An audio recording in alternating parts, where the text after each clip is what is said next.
And Jai Hind, everybody. As part of our weekly lecture series, today we are fortunate to get a speaker with a total professional difference. And the subject is also very, very interesting. I'm sure most of you have been monitoring Russia-Ukraine special operations, the way it has been named, which has been more than 2.5 years now, and it had reached some kind of stalemated position where apparently Russia had achieved its territorial gains. However, in the last week there has been a total change in the profile with the launch of Ukraine in form of an offensive in Kursk region. And this place is very well known to you as to how it figured in the World War II and how Russia is going to respond to it as against the expected line where the any advance of the adversary is supposed to be thrown back. Russia instead has focused to enhance its gains in Donetsk region. Now, in what form, how the whole thing is going to unveil will be known to us in due course of time. But since the conflict commencement, the air defense battles have played their own role in shaping the current profile of the battlefield status between Russia and Ukraine. We couldn't have had a better person um, than General Saxena, who has been the DG of Army Air Defense and has been monitoring this subject very, very closely. I have myself, gone through his number of articles and writings on this issue, and he is very kind that he has consented to speak to all of us and our audience who have joined us on the previous platform. So before I request General Saxena to commence his talk, I'll request Captain Nitin to introduce the speaker.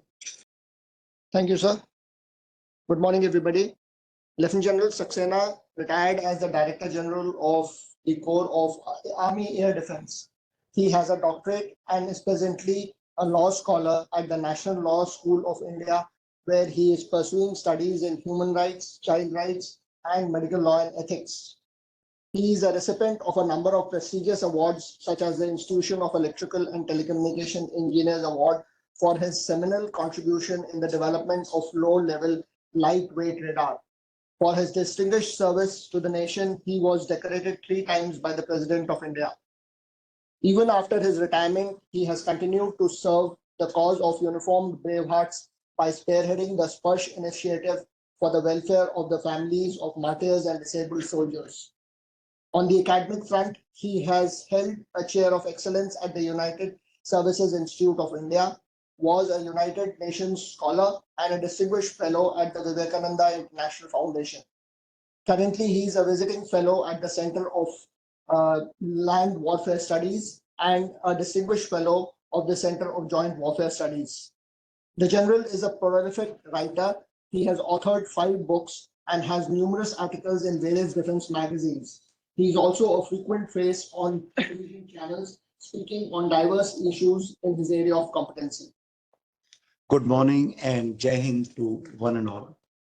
At the very onset, I will thank very profusely the Director General of CENJOWS for providing me this opportunity to share my views on the subject, and my sincere thanks to Nitin for those kind words. Actually, it is very embarrassing to hear your own thing, and we always wish it should finish off quickly that we can get on with the business. So thank you, Nitin, and thank you, Director General. What I wish to speak today is something which is not related to the Kursk gamble, which the Director General was just mentioning, but something which has taken place in this Russo-Ukraine war in the air and air defense aspects. You know that in this 909 days, today is the 909th day of this war. In this long journey of catastrophic destruction of men and material, many inferences have been drawn, many myths have been broken, many new lessons have been learned, and old lessons have been relearned. But something peculiar has happened in the air and air defense, which I will intend to highlight to my humble capacity by picking up certain events in the journey of the war and keep highlighting to you as we move on. First of all, I have named the first of what I am going to speak is unfinished job and its penalty. What is that unfinished job and what is its penalty in terms of air and air? Well, it all started on the night of 23rd, 24th February. In fact, the early in the wee hours of 2.0234 hours of 24th February, that a very strong preemptive strike was laid out by Russian President Putin onto Ukraine. You are all aware. At that time, the confident president was very much uh, uh, effervescent with his confidence and joy that it will be only a few days into the capitulation of the adversary, that is Ukraine, and everything will be over. That is why he never called it a war. He called it only a special military operation, something in La Crimea, which took place in 2004. And to back up his confidence, he had put up a very strong, solid initial punch to carry out the preemptive airstrike. What all did he have? He had all the works which are required to carry out a preemptive strike onto the adversary's land. What all it had? It had strike aircrafts in terms of Su-25, Su-24, 27, 30, and 35, and MiG-29s. It had attack vectors of 5 different types: Kamov 51, 52, Mi-24, Mi-35, Mi-24M. It had long-range surface-to-surface missiles lined up in terms of OTR-21, Tokcha, NHF, and 9K720 caliber missiles, and Kinzhal joined later. The multi-barrel rocket launchers were also taking part, not initially, but later on, BM-21, Grad P, BM-30, and NA-52K, 9A-52K. Guns and howitzers I will talk later. So what I'm trying to bring out in this slide is that a complete works of a very strong punch took place, a strike took place in the early hours of 24th on Ukraine. What was the goal of the strike? Like every preemptive strike, the goal is only two, essentially two. What is that? Kill maximum number of adversaries' air assets on ground, which is called, as you are aware, called the counter-air operations. And second is to silence, to destabilize, to immobilize, and to defend the adversary's air defenses. When you say kill air defenses, what does it mean? It means three things. First, it means silencing the sensors which are eyes and ears of air defense. What are those? Long-range surveillance radar, early warning radars, tactical control radars, missile guidance radar, fire control radars to control the fire of guns. What are these radars? They are the ones which look deep, which identify the enemy threat and control the weapons. They are the eyes and ears. Second are control centers. Kill the control centers of the air defense. What are those control centers? They are the ones which take inputs from the sensors, generate the air situation picture, prioritize the air threat, and select which is the most potent threat. Select which weapon must be engaging in the firearm, and then execute the air defense better in a seamless manner. That is the control center. And finally, the media, the communication media, whether it is fiber, whether it is HF, VHF, whatever, on which rides the instructions of the control center. So killing these three, eyes and ears, control centers, and media, is what killing air defense. So there are the two goals: kill maximum number of air assets, kill the enemy air defenses, so that the rest of the rolling in becomes simple. Now, this very aim very fell short. And why did it fall short? There are a large number of reasons for it. Some experts, some analysts have analyzed it. I have written about it in a number of articles. Basically, if you distill all the reasons, 7, 8 reasons come up. The first and the most important point is all preemptive strikes only succeed if the surprise is maintained. If it comes as a surprise, it comes as a jolt from the air, jolt from the blue. Somehow, some of the experts think that the surprise was lost. Why do you say the surprise was lost? Because maximum number of the Ukrainian air assets were under blast pans. They were under concrete and they could not be destroyed. Talk of air defenses. What happened to air defense? If you remember, if you are following the Russo-Ukraine War, it is not started in 2022. Started in 2014 in the Donbass region. And in 2014, the Ukrainian air defenses were battered by the Russian air forces. That time they were all overground. So they learned the lessons in 2014 to put the air defenses underground. They put the air defenses in shelters, in underground shelters, so that cannot be destroyed by airstrikes. And finally, the media was secure, due to which neither the total air assets which were supposed to be destroyed got destroyed, nor the air defenses got killed. They survived to fight another day. There are other reasons. When you hit a strike, when you hit a pinpoint, when you want to take out a radar, when you want to take out a control center, when you want to take out a particular media center, you have to have a precise targeting information. That targeting information, as per the reports, were lacking. Also was lacking was airspace control. Many times the strikes were restricted because of the clearances in the airspace for the offensive use of the airspace. There were problems in communication and connectivities. Even mobile communications are being used in this way. And finally, there are also reports that the Russian combat pilot lacked the hours combat experience to actually take on the strikes in this manner. Whatever may be the reason, the strikes fell short. And in that falling short, lies what is the inference. What is it? It is not only an event which has happened. Preemptive strike did not achieve success. What does it mean? It means a lot of things.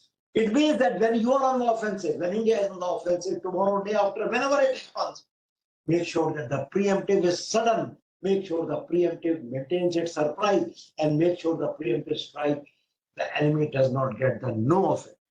Number two, we have been doing a lot of targeting information. It is called Chief of Staff Committee targets. Every target is mapped properly, and every target is weapon matching is done. If this weapon matching and the targeting is not done, this is what will happen.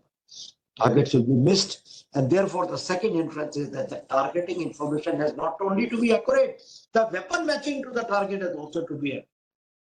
Then something called the airspace control, which was lacking in the preemptive strike. Airspace control are those set of instructions which, with minimum restrictions and maximum freedom of action, ensure that the finite airspace can be used by multiple users, by offensive air support, by air defense operations, by artillery, by aviation, by many other people.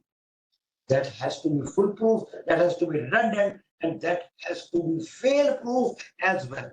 And secondly, redundant communications and connectivity, that you are all aware that integrated air command and control system is now handshaking today very well with the Army's Akash Tir, and Akash Tir is also automating in a big way. This is where the strength of our air defenses will lie. This is where we'll decide whether air defenses will survive or not, and will survive to fight another day or not. Now, this was the main thing which happened. Now come to the next stage. The next stage I have named it as blitzkrieg, a volley of tactical mistakes. Now what happened after 24th February and the February and March? What happened? You are all aware, you all read the news, you know very well that a long firearm of the Russian, whatever may happen, it was contested skies were contested. Air defenses were alive and the Ukrainian air was alive. They could not be killed in the preemptive. And now the blitzkrieg, a long firearm in an unwieldy convoy started to move towards Kiev and Kharkiv. Initially they reached successful. They viewed successful. There were tanks T-90, T-72, and T-84. There were APCs, the BAP 1, 2, 3, 4. There were miles and miles of convoy started in a manner, and they were backed by MBR, they're backed by air defenses. But this is where it all stopped initially. What were the mistakes in this whole thing? The mistakes were pretty much, first of all, the convoys were launched in under contested skies in an unwieldy manner. We could see a long, small, winding road entering into Ukraine, into small crevasses, into small areas, heading towards Kiev, Kharkiv, toward the heartland. But those convoys were separated from their supply line. Those convoys were separated, and the head and tail were too far apart to be in communication. There were problems in communications and connectivity. Most important, What protects these convoys? What protects these convoys are air defense weapons. Gentlemen, you must realize that Russia is a mighty air defense power. Many of the James weapon systems have acknowledged that in terms of ground-based air defense weapon system, Russia is a very, very advanced country. Its weapons of 70s and 80s are still going strong. For example, ZSU-23 4-1 Shilka or Tangush, they still have relevance up to and term NG weapon system there. And of course, the PMU series, they are weapon systems of great value. They are weapon systems which are deadly, but they are deadly only if deployed properly.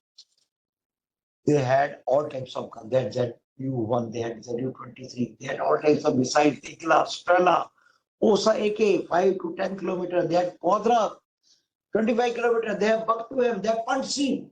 Everything they had with them in their home. But how they were deployed? Unfortunately, they were not deployed tactically as the streaming video showed. They were packed in as serials, in convoy serials and trying to fire on move. That is not the way air defense weapons are deployed. Air defense weapons are deployed away from the convoy. They carry out leapfrogging. They secure certain area in which the convoy moves. The weapon systems uproot themselves, move forward, and again move forward in a manner that the leapfrog weapon, where 5 units leapfrog, that leapfrogging was not seen. The leapfrogging was just not seen as also one of the most important deficiency that the conventional weapons were solid, they were not deployed. Also, there was conspicuous lack of drone-specific, counter-drone specific weapons. Drones are small weapons. Of air threat, drones are small air threat vehicles. They're small. Their RCS radar cross-section is very small. They cannot be detected by normal radars. They have to be detected by specialist radar. They have to be killed by specialist weapons, low-cost weapons, which are radio jamming, RF jamming, hard kill. Those weapons were missing. And then what was the result? What were the repercussions of these mistakes? The repercussions you all know. The war history is known to you.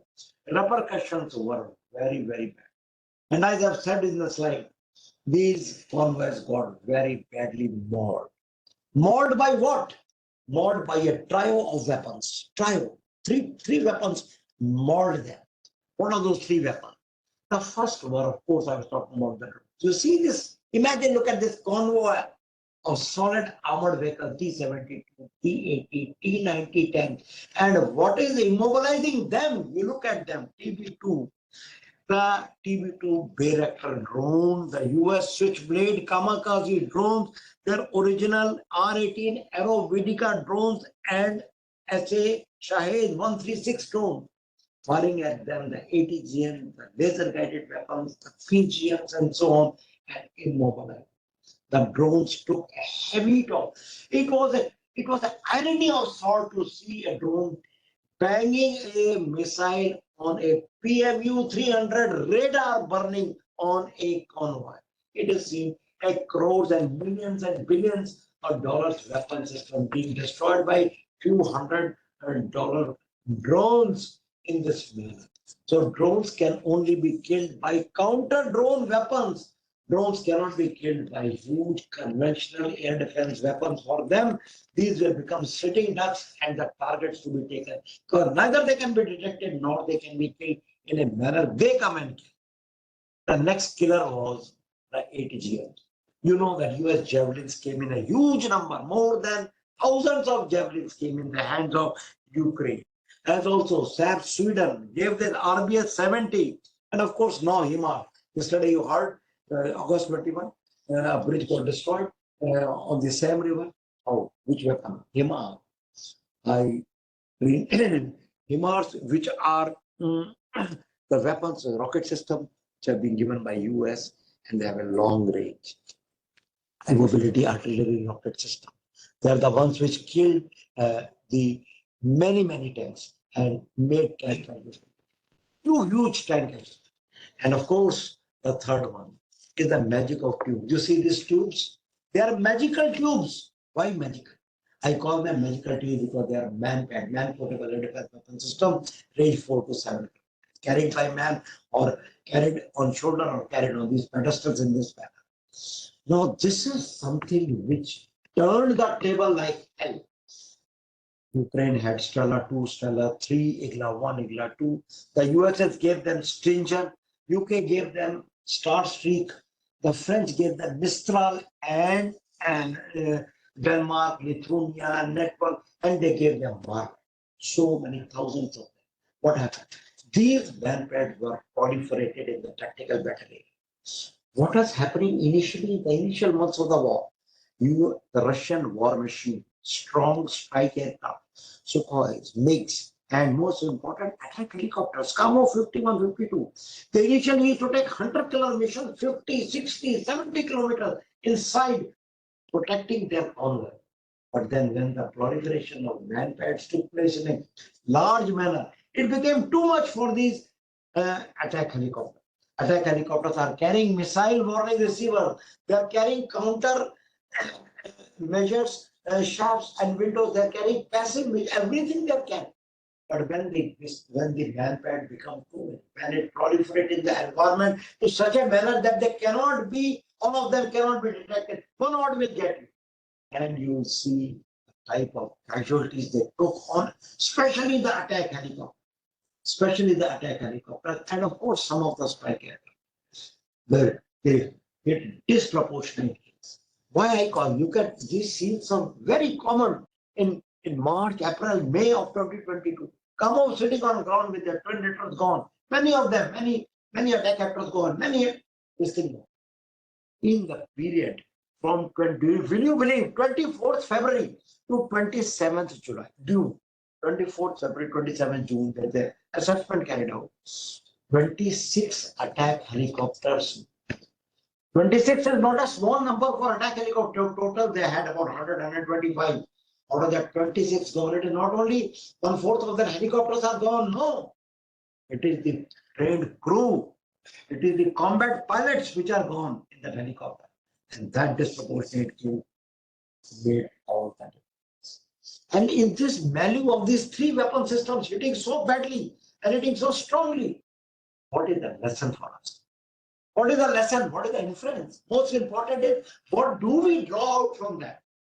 The first is that if the skies are contested, you might be any mighty air power.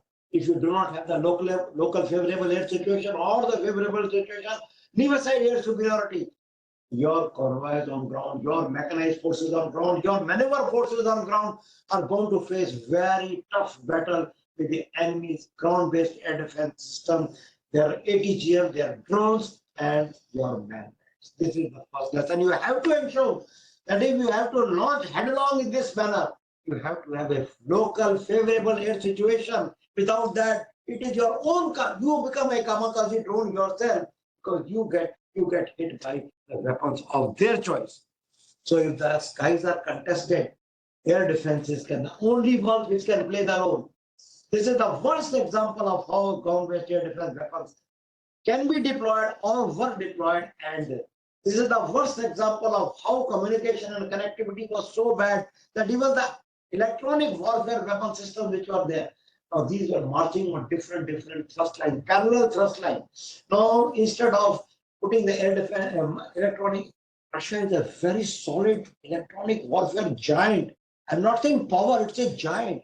It has electronic warfare. I'll be covering it later also for radars, for communication systems, for various types of it has. But these were proliferated onto various axes, different axes. They are mutually interfering. They could not come to their full form. The air defenses were hit badly by the man. The main convoys were hit badly by the drones and ATGM. So this is now very black example of how you carry out a blitzkrieg, how you carry out a breakout, how you carry out a breakout in a contested sky. This is always good. Is it possible in our scenario? Do this reality check. Then when this manpad which created havoc, do you think our northern neighbor is sitting quiet? Our northern neighbor is a solid manpad power. You must have heard, because the time does not permit me to go into the HN series, HN5, HN6, the QW series. It has a solid man-pad base available. As also when Pakistan has a large number of RBS 70, it has got various man-pad which has got from various. This will go to face us tomorrow. And therefore, when we are going to go into the enemy territory for carry out preemptive airstrike, we have to make sure that our air defenses or our strike forces are not a subject of what happened to the attack helicopter of the Russian. We have to use scouts, we have to use the manned and unmanned teaming, we have to ensure our missile warning receivers are working, we have to ensure that our active and passive countermeasures are working. Our situational awareness has to be such that we take out the maximum ground-based air defense threat before our strike forces. So this is a major lesson. What happens in our scenario if we are the defender? What about our own man-pads? You are all members of the think tank. You are well aware that how the Indian Army Air Defense, Air Force, and the Navy has suffered for the lack of man-pad for years together. There was this IGLA, there was the RBS 70, and the case of 3 man-pads coming in, suffered for 17 years, 17 years. It is now some light at the end of the tunnel. DRDO man-pad is seeing the light of the day, as also some imports of IGLA taking place. Some 24 of them have reached on 8th April 2024. So both sides of the fence, you should know that we face a strong man-pad, we face a strong air defense power, we face, and also we need to make up our man-pad. These are the main inferences which need to be checked, So these were the inferences which I was just trying to say, trying to build out, that on both sides of the fence, we need to work. We need to be strong on both sides of the fence while going into the while protecting ourselves. The other important thing, very other important thing, is Ukrainians discovered a chink in the armor, chink in the Russian. Look at the Russian armor. Look at their air defense weapon. Look at the might of the Russian air defense. But there is a chink there. You know when this chink was located? This chink was first located on 5th January 2018, when 13 drones struck.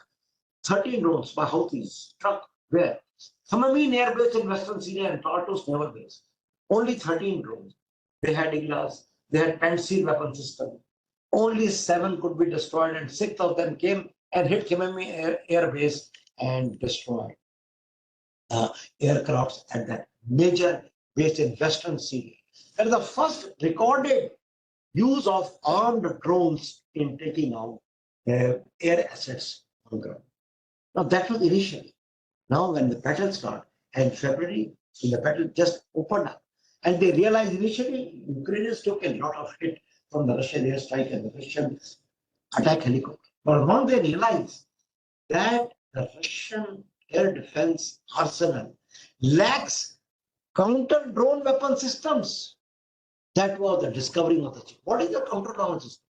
The sensors must be EO based and IR, electro-optic and infrared. They must be X and Q band radar. And the killing must be instantaneous, either by jamming or by RF killing or by using hard kill weapons in a short fire, using Z-22, machine guns, not by such huge weapon systems like Buk and 2, like Quadra and like Pantsir, whose radars cannot even detect a small RCS drone which will come and hit the radar, which will come and hit. And you cannot detect, you cannot track, you cannot. And therefore, this chink in the armor was exploited on a very big. Do you know that Ukrainian army is the only army in the whole world which has the unmanned system force? A total armed branch of their army dedicated to the unmanned system. They started by making just cardboard drones. And today, as per the latest statement of the president, the Ukraine will be making more than 1 million drones in 2020. And if the Western resistance become 2 million drones, and if the attack on 21st August in Kursk region is being recorded as one of the worst, one of the fiercest drone attack.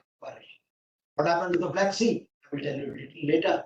But this started encashing big on it.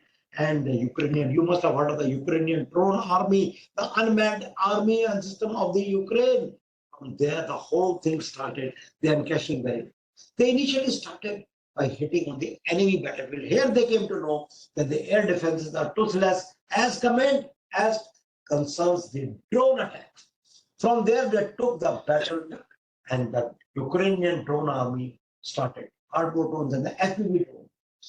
FPV drone, the one which guided by a single person, first person view drone, guided all the way from starting to the end. Those ones, the ones which have look at the drone, look at the improvisation, look at the innovation and where they have reached, and look at the knocking at the door. This is the first hit in May 2023 in the communication center of Moscow.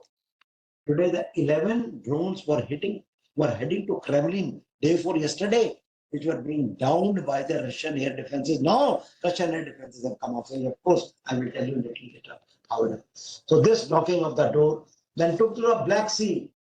And you read my article, watching the down end of the season. Ukraine may be fighting or maybe losing or maybe getting hit. But in Black Sea, this is a country without any navy, which has drowned more than 24 big vessels of Russia in Black Sea. Is it a joke or what? This is the power of drones. This is the power of drones, which are now in the sea. They're called uncrewed vehicle. 3 types of uncrewed vehicle just carrying explosive, sitting in the air, just can be GPS guided and ram into the ship.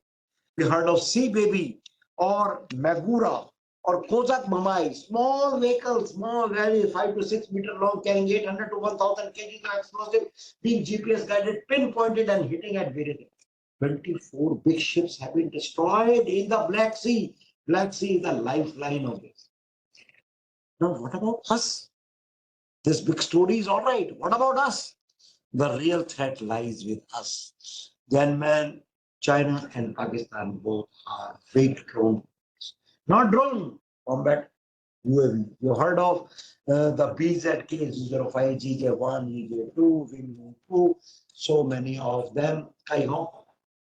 The drones of China, the drones of Pakistan, ASN series, the Prague, and so many of them. They got from Germany, they got Luna, from South Africa, UK, they got Starstreak, from Italy, they got Falco, from South Africa, they got Seeker.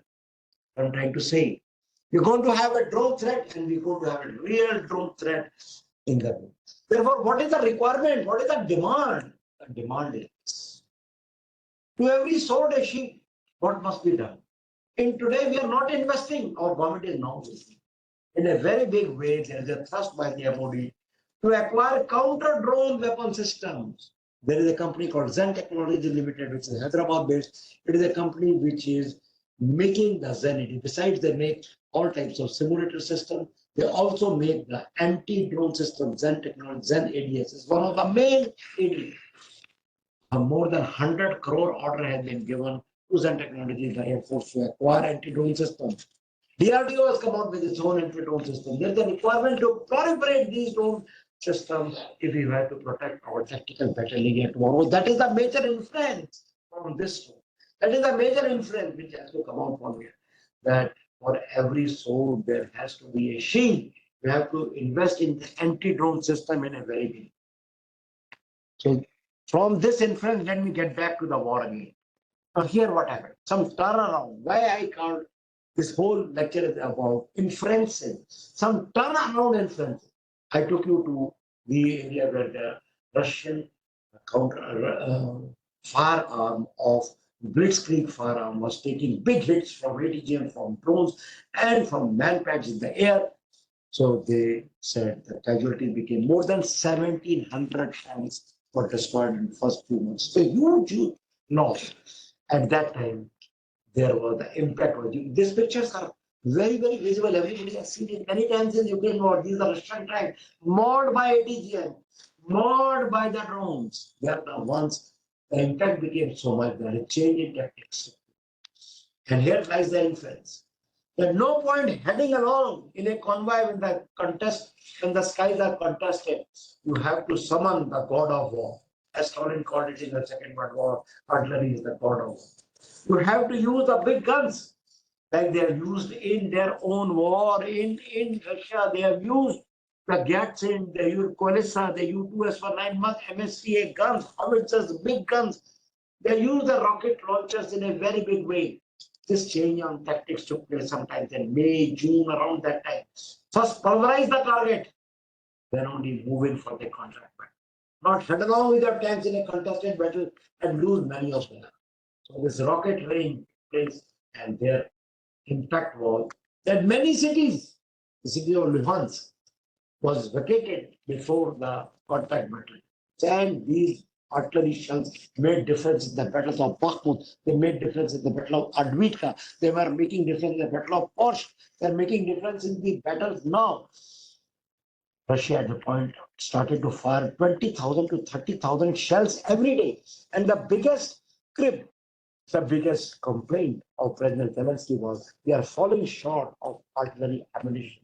We do not have short-to-short reply, and that is where the impact. So the lesson for us is that if there is a situation like this, then artillery, the court of war, has to be used most potently to ensure that you do not head along in contested sky and suffer casualties.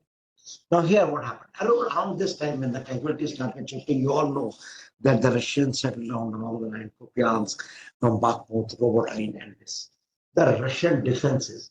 You know this Kursk, Battle of Kursk, if you read, in July 1943, 6 lines of Russian defenses were made which could hold on to 2 army groups of the Nazi panzers, Nazi attack, and they could defend that attack.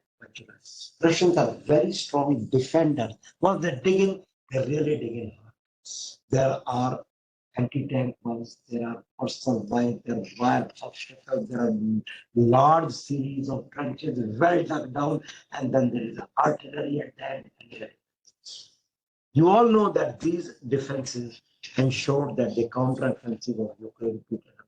So this is another lesson for us, that in defenses, you can be very strong and take on the enemy's onslaught if your defenses are multi-layered, multi-strong, and they can pose a strong resistance. Now at this time, what happened? Once you are dug down, then the enemy, then the Russian air power started to fail. Now you see how the Su-24, 25, 27, 30 are one playing over the Russian defended localities and causing a tremendous amount of casualties. They're taking out the power grid and the energy grid in a big. They're carrying out strikes. Now they're starting in a very, very big fashion. The lesson is that for the air defenses to operate, contested skies are the ones which will bring casualty. Yes, skies have to be secured by the airstrikes itself, but at the same time, you require a favorable air situation for your air forces to play to the point. And now, electronic warfare. I was talking about the electronic warfare weapons of Russia. I was talking that they have the radar jammer, they have the VHF, UHF jammers. They have the jammers which relate to the SATCOM. They have jammers which relate to the fire control radar jammer. Tremendous amount there. These did not take any shape in the initial months of the war. They were frittered. But today, in the defender, there are statements by the Russian and by the Ukrainian drone operators that today's drones, you airborne them within few minutes, it will be killed by one or more of them. So if the electronic warfare weapons have to kill, they require a freedom of space. They require freedom of maneuver. They require to be deployed, concentrated. That is the major inference which from this war we did. And now, Russia also woke up to the anti-drone weapon. You see this. These weapons, you see LPD 820, with the weapons which are started to pay back in terms of the RF guns, the drone guns, the CENJOWS weapons. Now they're getting proliferated in the front line. And the drones are not having a free run as they were having earlier in the earlier months of the war. And this is what is playing back. And now I come to the point of inflection. Now what and the war beating out the British will just broke out. And the counter-offensive was beating out almost the clear-cut.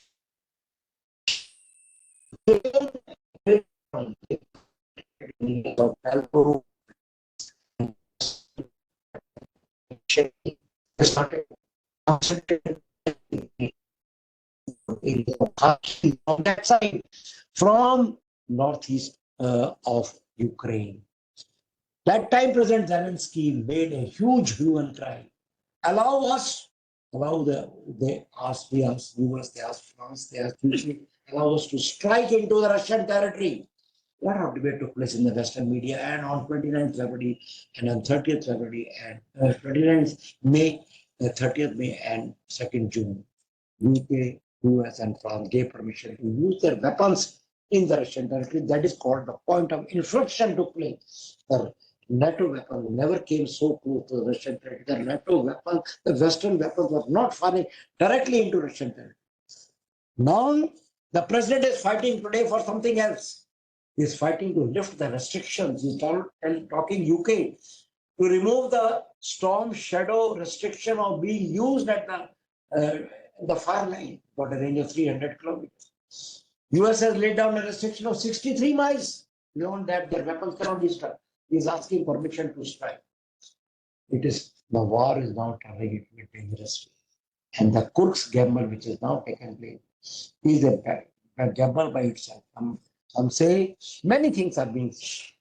Why Kursk happened? So they wanted to release some pressure. They wanted to take out some pressure on the eastern Donetsk. They said that Russia will take out certain troops and protect Kursk. That never happened.